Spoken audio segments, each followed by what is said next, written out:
กำลังขึ้นไปเบืองตาดกวงศรีนะ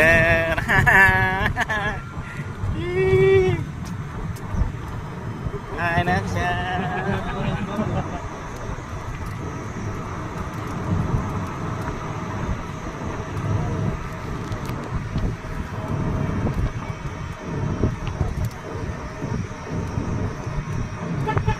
แป๊บกำลังขึ้นไปตาดกวงศรีนั่งขี่รถไฟฟ้านำตกตาดกวงศรีนครหลวงพะบางนั่งถอยหลังขึ้นนี่อันนี้บรรยากาศตอนขึ้น